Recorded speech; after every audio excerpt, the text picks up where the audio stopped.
Welcome to the Momentum Matters podcast, where we have courageous conversations with women leaders.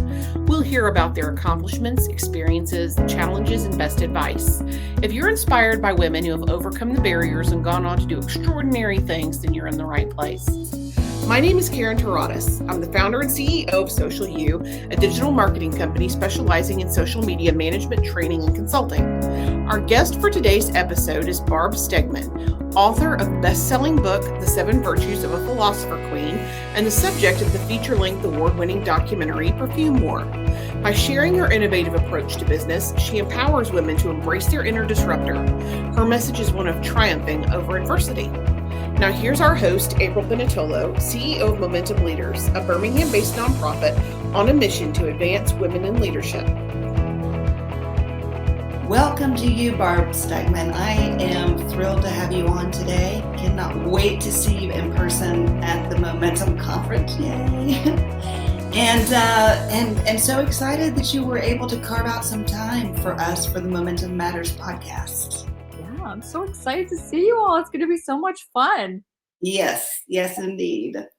So I was thinking about how I wanted to actually get started today, and I thought, let's just snap to that pivotal moment when millions of Canadians got to know who Barb Stegemann is because of your appearance on Dragon's Den, which for our American audience is kind of the Canadian equivalent of Shark Tank. Correct? That's right. Actually, Kevin O'Leary, Mr. Wonderful, and Robert Herjavec were on our show, and then they brought the concept to the US and called it Shark Tank, and of course made it better. I think it's much bigger and more known in the USA. But yeah, I actually had to go on Dragon's Den. The banks wouldn't give me a loan.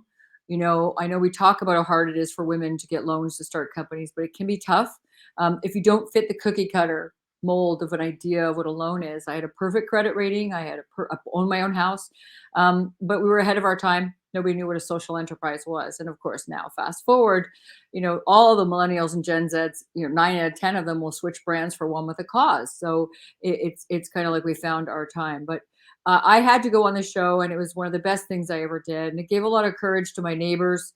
I was the first woman from Atlantic Canada, which is the poorest region of our country in Canada.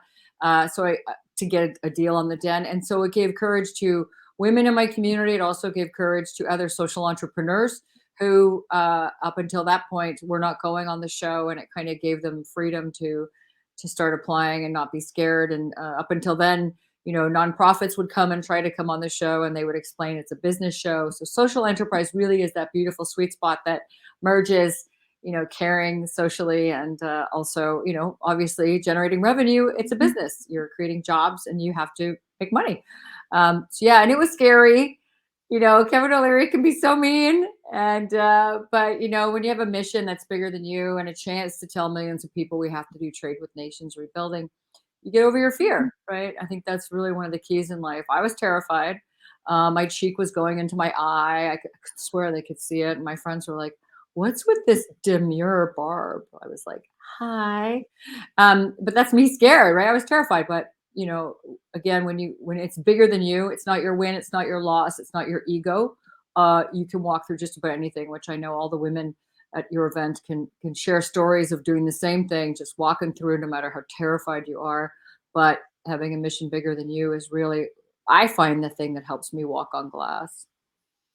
Yeah, absolutely. And, I want to circle back to fill in the context around your business and your social entrepreneurship. But before we get into that, can you help us understand kind of what got you there? So going back to, you say you grew up there in this region of Canada, and it was a very poor area of Canada.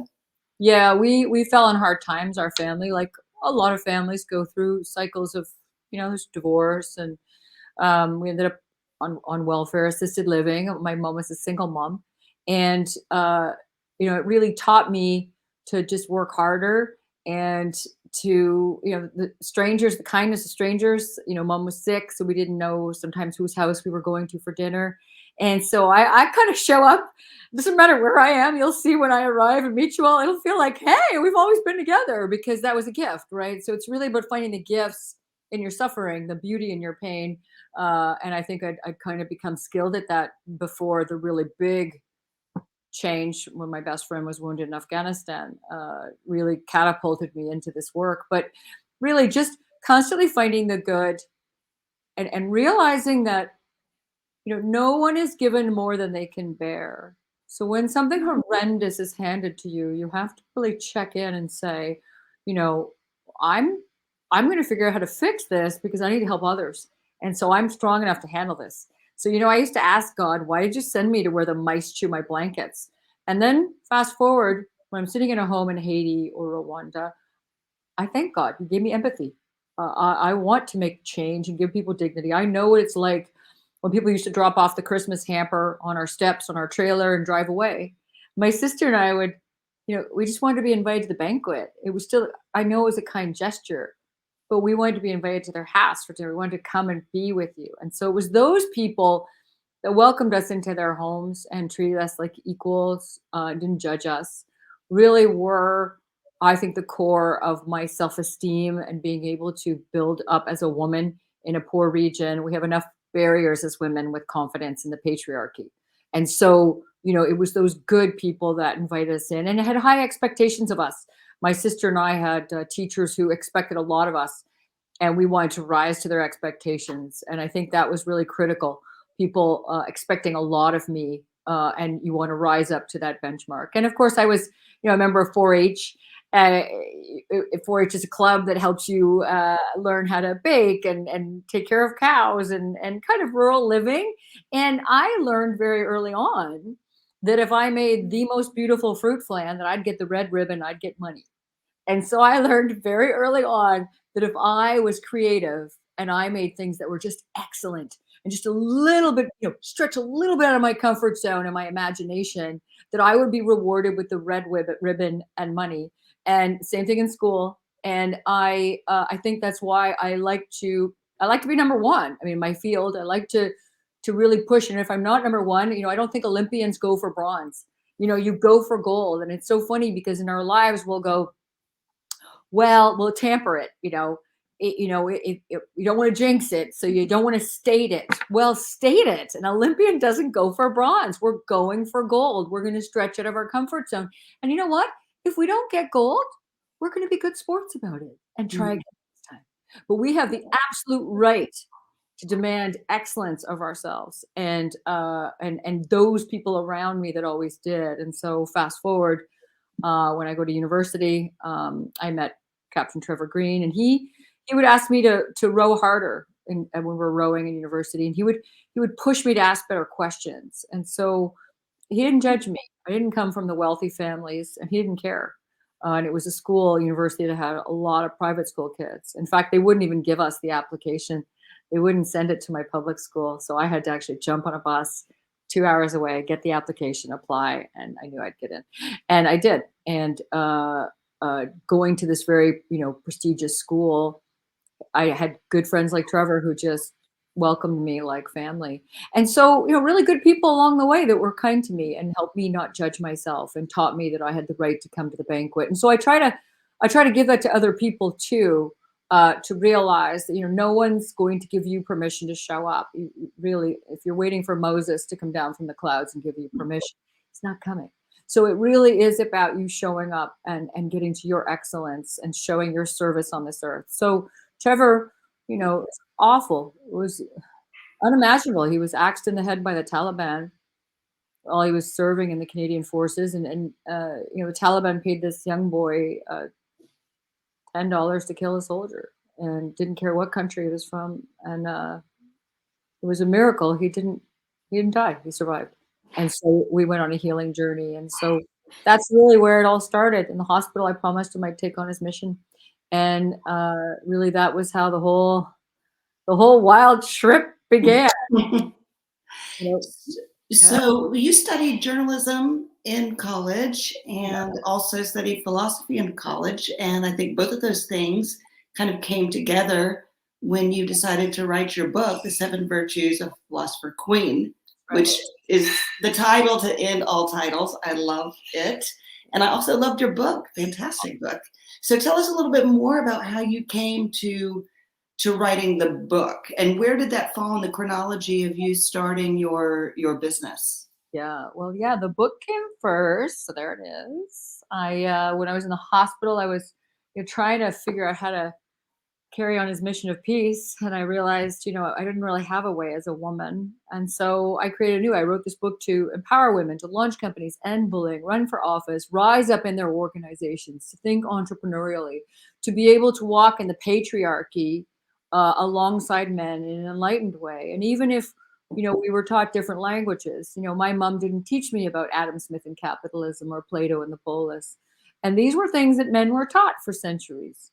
And we deserve to have that wisdom. I know we learned wonderful things from our mothers. And if you were fortunate enough to learn that kind of wild business thinking from your mom, that's pretty cool. But I didn't learn that from her. And I learned other beautiful things from my mother. Power of faith, the power of kindness, the power of empathy, all these beautiful things that are just as critical, if not more critical. But when we walk through the patriarchy, having the courage to be okay if someone doesn't like you, that can be tough for us as women. To be more than all right if someone doesn't like your idea, and find a way to present it again, and not let go of it. And I think that's really why I wrote the book, was to give my sisters, and based on my mom. My mom, she was sick, and she was great. She was a teacher, and so she was always reading to my sister and I, and always pushing us to be work harder. My sister has a PhD in virology. She worked on viruses like Ebola, Hep C. You can imagine she knew that this pandemic was coming. My dad would call me. He's like, Marjorie says there's a stinky shit show coming. I'm like, Dad, if she says it's a stinky shit show, it's going to be a stinky shit show. Anyway, luckily we're at the tail end of it, and we can see the light. And we've gone through a hard time, and we are all coming out of it and gathering. And I'm really excited about that, because everybody's given up a lot of things, and now we're ready to gather again, and maybe even be more appreciative of the time we have together now, right? I mean, I'll never say no to anybody that asks me anywhere again. I'll be like, I'll come. Where do you want me? Let's go. Because we've learned so much. But my mom, she would constantly try to volunteer, and she'd be judged, and they would never let her into the inner circle, and that was hard to watch. And so it doesn't matter where I go and give a talk.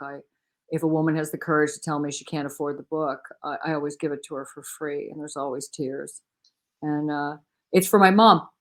It's all for my mom. It is vindication for my mom, and for any woman out there, daughter or mother, sister, who has a female in her life who's been judged and not given a chance, then that's what the book's for. And I turned down publishers. I turned down one of the biggest publishers in North America because they wanted to turn it into a business book. Even though I'm a businesswoman, I said, but what about the nurses and the teachers that need my book? And they said, well, it won't be for them anymore. And I said, well, thank you very much. We're done. And they weren't happy about that. But you always follow your ethics and what's right. And you'll never be misled by it. This is 2,400-year-old wisdom. You follow your inner voice. You can call it God. You can call it instinct. You can call it whatever you wish. But you got to listen to it. And that's some of really the core of the book's tools and teaching, is to remind you of the wisdom you already have within, the divine within you, and that service to others, and follow it and listen to it, and it won't lead you astray. So that was really kind of the priority behind the book. And then it became the name for the perfume, trying to figure out what to call the perfume line. And my trademark lawyer was like, it's the 7 virtues. And I was like, oh, because sometimes you're so in the weeds. And that's another thing I'll talk about at our event. I have to do tricks to make sure you get out of the weeds. Sometimes we're in the weeds and we don't see things. And I have some really great techniques for getting out of the weeds. And so, yeah, that's how the brand started. So the fragrance is literally, do I even have a perfume here? So there's this new one launched this week. It's literally a thesis rising up out of the book. So it's just one example of that wisdom. And the only reason really, besides helping farmers in Afghanistan and different countries, that I launched the perfume was, I don't think I have the right to talk about something unless I walk on glass too. I need to be able to have the same challenges the people listening to me or talking with me have. Otherwise, I don't think I have the right to come and tell people theory unless I too have had to walk on glass. So I think that's probably what makes the presentation, the book, the perfume so special, that I have had to navigate being judged, not being believed in, being underestimated. I mean, Kevin O'Leary didn't like my idea in front of millions of Canadians. So why do we think about the one who didn't like it? I only need Right. one person to like it. Yeah, right? Why do we talk about the one who didn't like something? Who cares? They have nothing to do with you. Focus on the one who liked it. The one negative review. Why is that the focus? Why do we do that? That, I think, is something I want to release everyone I meet from. That innate desire to go and focus on the one person that didn't like it, and to remind you that 20% of the people are never going to like you or your ideas. 20%. So if you get all focused and caught up in someone not liking your idea, you are so distracted. Now you're in the weeds and you missed all the beauty and all the gifts and service that you were supposed to be here for.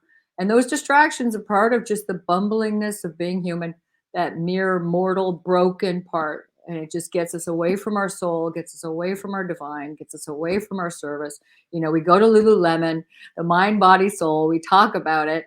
And then it's about the daily practice of honoring it. You know, you may go to church, you may go to service, you may go to synagogue or the mosque, whatever your faith is. We have to bring that, whatever that faith is in our lives, out into our daily lives and honor the divine and the soul and respect it and listen to it and be kind to our broken, bumbling human part, which we were given, and try to make the two of them come together through the daily practice of just feeling worthy of the soul you were given. I think that I would have to say that is the core of everything I do. I was given a really incredible soul that I don't even feel worthy of all the innate knowledge it has. I'm not the only one. We were all given that, except most people don't believe it or connect or dock into it. The minute you start honoring your soul and go, wow, you sent this to me? Okay, I'm going to take my broken, anxious, hearing impaired, born to poverty, female, issue riddled, female human part, and I'm going to work every day to be worthy of this wise, brilliant soul that you gave me. And that daily practice starts to merge the two. And then my goal is, by the end of my days, in the very last breath, that the two will be one. And it'll have been an amazing journey. I think that's part of the trip. And I think that when you do that, it's much easier to stay on track and not get in the weeds when someone's doubting you or someone's jealous of you or someone's trying to undermine you or underestimate you, like Kevin O'Leary on Dragon's Den. And really, it's kind of funny because I had to open for Kevin in Halifax and everyone thought we were going to duke it out and fight. It was right after Dragon's Den aired. So I was keynote, then him. And I thanked him. You have to thank the people that underestimate you. They make you work harder. And then it was funny because at the time we were in this big department store before Sephora. And when he heard I was in all 90 stores, he said, I missed the boat. I said, yes, you did. And my God, the vindication felt so good. And I think that's the key message that we often give up before that moment of vindication. I want your soul to witness the moment of vindication when the bumbling human, scared, broken bits say, I am built for this. I can withstand this because I'm going to honor my soul and get to the service I was put here to do and not stop because Kevin O'Leary didn't like it. I can imagine. Right? So, Barb, help us understand how you came to the idea of starting the perfume company. Yeah, I was just reading about Afghanistan, trying to carry on my best friend's mission, and I read about this man, Abdullah, who was growing illegal orange blossom and rose, and the Taliban kept knocking over his distillery, and I thought, this is my way. But now, I never have time to share this in a talk, so I want to share these bits with you now, because I know that's the intention of this, so that the talk is not repetitive when I see you all. On the back of the book, I always saw a perfume bottle. And it was the strangest thing. When sometimes you have a vision or visualization and you maybe ignore it or park it or just don't pay attention to it. I want you to, from now on, when you have a flash or an insight or a dream or a vision, I want you to really reflect on it and think about it, because I always thought this would make a beautiful perfume bottle. And I told all my friends, particularly my very conservative male friends. And I said, this is a strange, I see a perfume bottle here. And then, there are signposts in life if you're spiritual. Even Socrates and Plato, say you're not spiritual, just being philosophical. Socrates and Plato believe that there are signposts. And if you're on track in your life where you're supposed to be being present, not filled with judgment, not filled with fear, fully living the virtues of wonder, balance, truth, courage, justice, wisdom, beauty, then you'll see signposts that you're supposed to follow. And so and life is kind of a wild mystery, and a journey. So I see this beautiful perfume bottle. I tell all my friends. And then when I continued to research about Afghanistan, I read about Abdullah. I knew that was the perfume. And very Art of War, like Sun Tzu's Art of War, which isn't about war. It's about taking the city whole and winning. Community groups use it. Women's groups use it. Armies use it. The main core of Sun Tzu's Art of War is study, study, study, exert rapidly when you know what to do.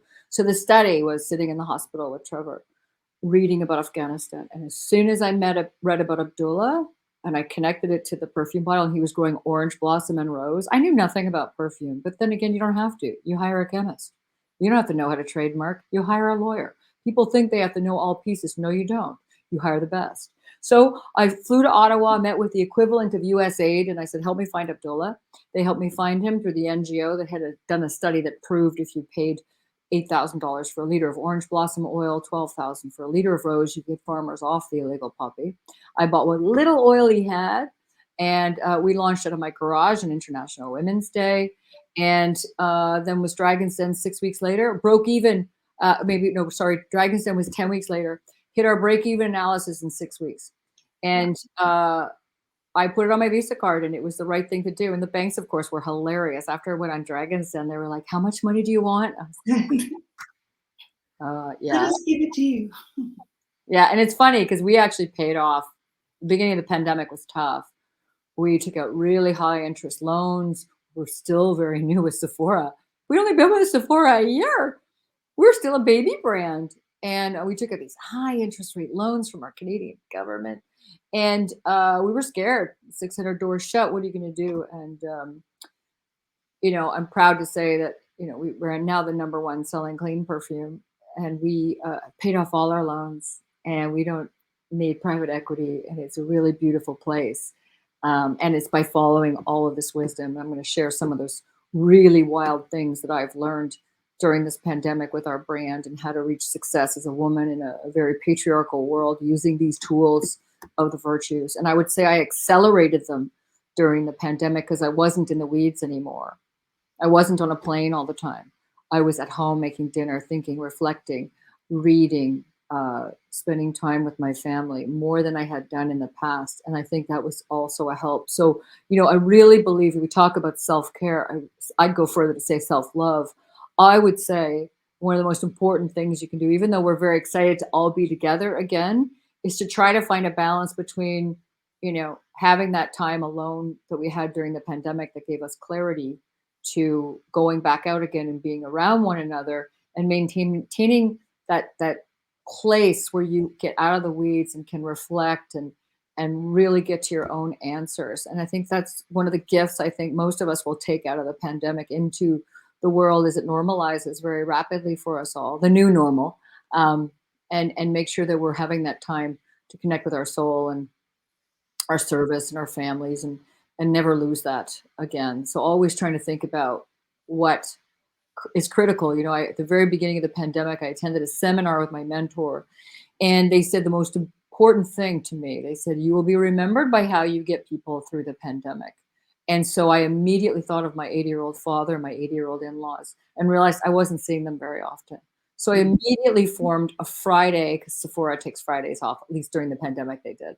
On Fridays, I would hold a backgammon cribbage tournament with my in-laws and my dad, and we would have prizes. I'd put out a big spread. Oh, they lived for it, and so did I. And they were our bubble, and we haven't stopped. We'll continue that for the rest of our lives.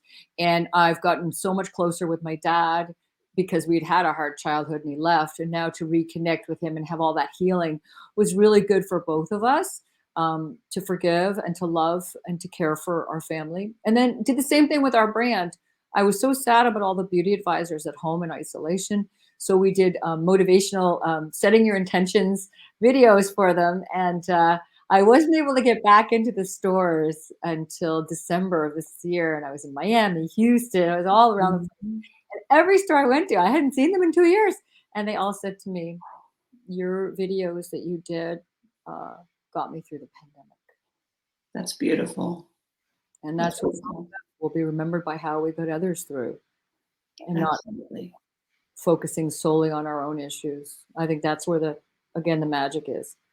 Yeah.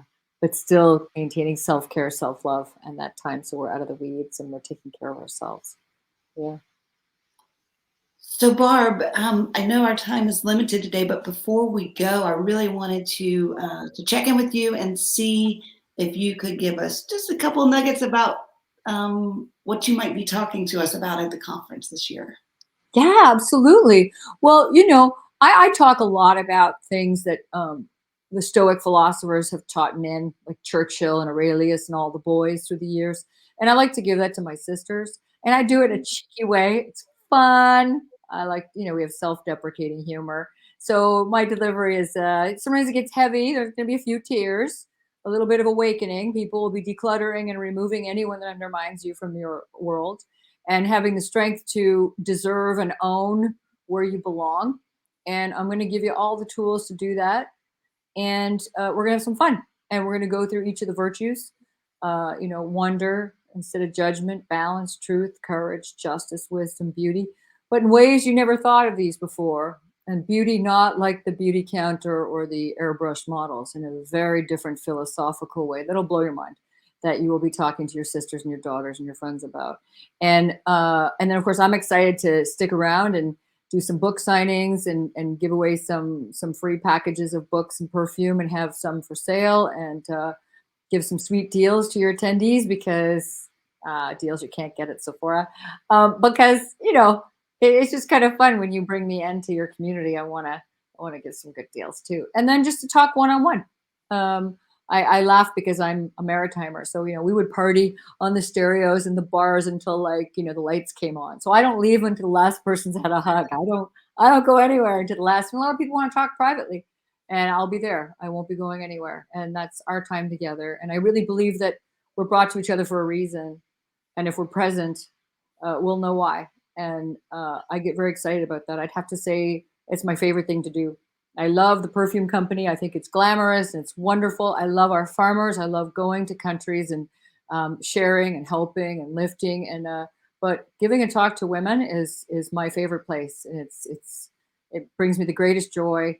And I'm really looking forward to it. What you have done in your community is mind blowing. I got to learn a little bit about what you're all doing there and helping women advance inside their organizations. And I think we're just such a great fit, because I have some cheeky tools that you can use to be unstoppable in your service and in your rise to your own service in your workplace and in your community, right?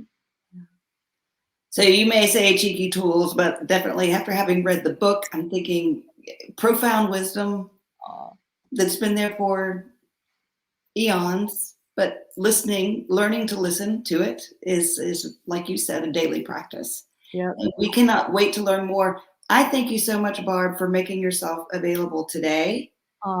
Thank you. As well as this offer to stick around until the last person goes. I'll be starting on the stereo. Okay. We like to have fun. I think that's really it. No matter what's going on around us, no one can take your joy from you. And that day is really, I think, going to be one of the most exciting days ever. So no matter what's going on in your life, personally or professionally, you just park those bags at the door and you just come to that event and just get ready to just be completely re-energized, and to be reminded that you are on the right path. Yes. Sometimes you just need to hear that from your sisters and realize, actually, I do know what I'm doing here. And sometimes it's just nice to know that and not be alone. So looking forward to it. We will see you in March. Thank you, April. Have a great day. Thank you. you, Barb.